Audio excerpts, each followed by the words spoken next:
Et c'est Carole qu'on retrouve maintenant. Bonjour Carole, merci d'être avec nous. Oui, bonjour. J'étais en train d'écouter ce que vous disiez. Là, c'est vraiment très intéressant et très vrai. Vous savez la saisir, votre chance, Carole? Non, pas trop. Non, pas trop. Bah mince alors. Il faut prendre cette belle résolution en cette rentrée alors. Oui, faut essayer, mais c'est vrai que... Mais alors, il faut essayer, voilà. Ça, c'est déjà une phrase qui montre que c'est difficile pour vous d'essayer. Qu'est-ce qui fait? Vous manquez... Alors, il y a deux grands points. Hein. Il y a l'estime de soi, la confiance en soi.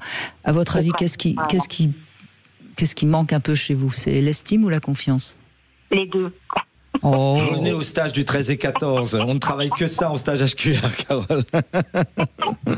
Un peu de deux et la peur de l'échec, en fait. La peur de l'échec ou la peur d'être dépendante, trop vite dépendante d'une relation qui ne nous convient pas. Donc, du coup, le fait de rien faire, c'est pas très positif, mais c'est vrai que ça protège beaucoup.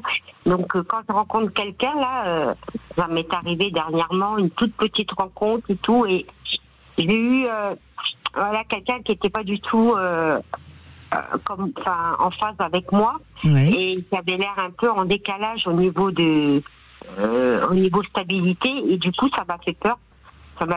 Et c'est là que je me suis dit, mais c'est vrai on a trop des fois d'a priori et de... Mais vous avez donné le mot, hein, la peur. Je pense que beaucoup de gens ne savent pas saisir leur chance par peur. Et c'est une émotion du saboteur, on parlait tout à l'heure. On est bien d'accord. Et donc cette peur, il faut analyser sur quoi elle repose, Carole. Là, vous m'avez dit aussi que vous avez souvent peur d'être dépendante. Ça veut dire que vous êtes une dépendante amoureuse, en règle générale? Je peux l'être si je m'attache, si la personne me plaît, je peux devenir dépendante et comme j'en ai été et je veux plus. Oui, mais ce qui est important, c'est de comprendre quel est le mécanisme qui fait que vous devenez dépendante pour agir avant. En amont, parce que une fois qu'on est dépendante, on est dépendante, et ça malheureusement, ça peut arriver à tout le monde.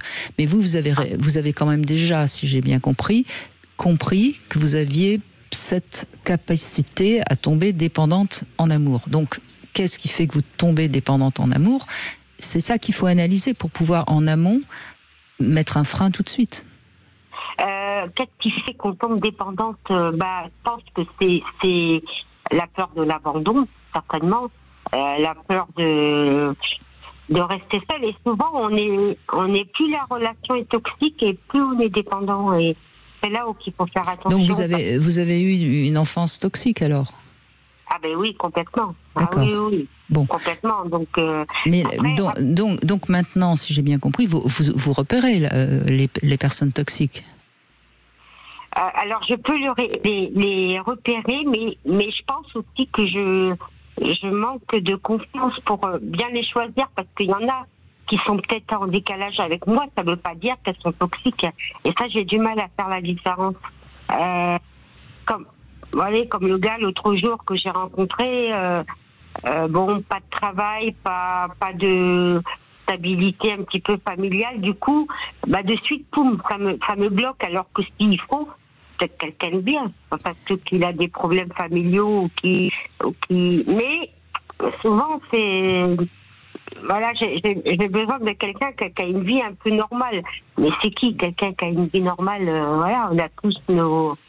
Oui, enfin, ce que vous racontez là, je pense que vous avez repéré quand même quelqu'un qui était un petit peu, sur qui vous pouviez pas trop compter. Donc peut-être que vous avez envie quand même d'être avec quelqu'un sur qui vous pouvez un peu vous appuyer.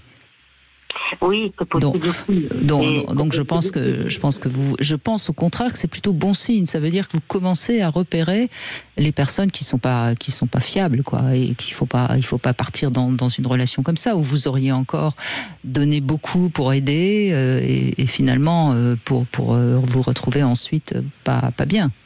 Vous savez, Carole, quand on est une personne qui a de la dépendance, vous avez tout de suite employé à Brigitte en lui répondant que vous ressentiez de l'abandon. vous savez. Et ça, généralement, effectivement, je connais bien la question et pour cause que je suis un peu de cette famille-là. Généralement, on a eu un sentiment d'abandon quand on était petite fille, vous voyez, dans ces cas-là, ou petit garçon. Vous sentez ce que je veux dire, Carole? Et gardez toujours à l'esprit que la peur est un binôme du désir. Carole, vous voyez, c'est l'autre face de la peur, c'est le désir. Là, je pense que Brigitte a tout à fait raison, je suis entièrement d'accord avec elle en disant que là, vous avez plutôt écouté votre intuition, ça ne vous allez pas. Mais parfois, mettez-vous plutôt sur Radio Désir plutôt que sur Radio Peur, Carole. Quand vous avez peur, vous dites, mais je désire quoi? Qu'est-ce que je désire? Posez-vous cette question. Je suis clair ou pas? Oui, je comprends.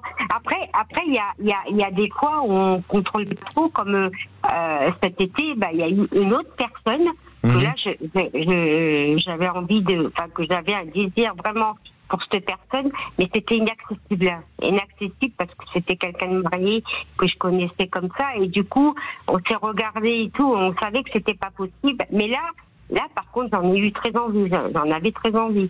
Bon, mais donc Carole, là vous nous racontez 2 anecdotes de rencontres avec des hommes où visiblement votre intuition était juste.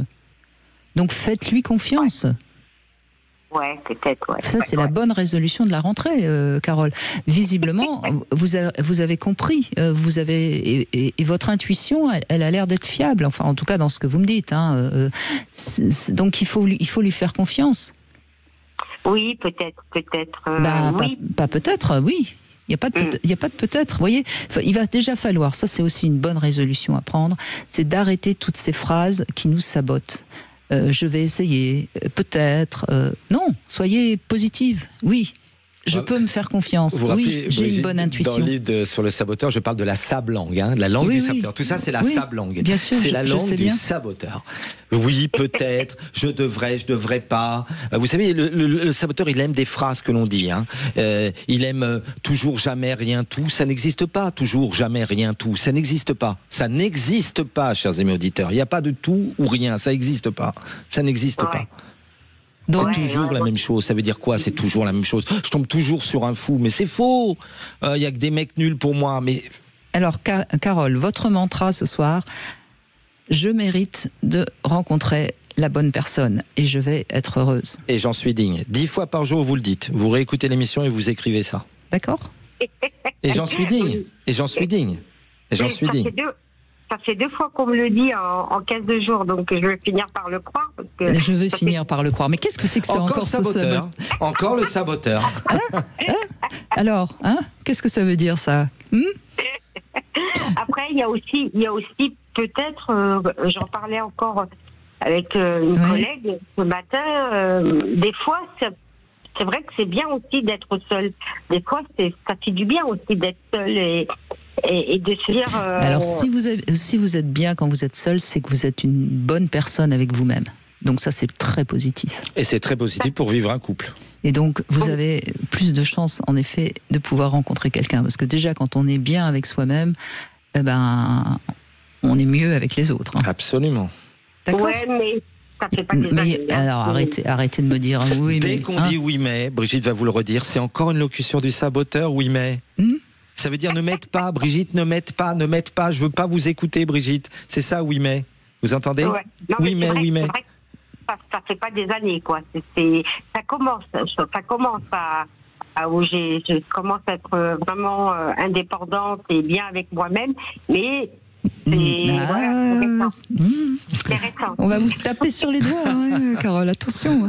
Et, bon, en tout cas, je crois que vous commencez à avoir une bonne intuition et vous commencez à vous écouter. Vous êtes sur le chemin. Après, on avance pas à pas, chacun comme on peut. Donc, il faut rester indulgent avec soi-même.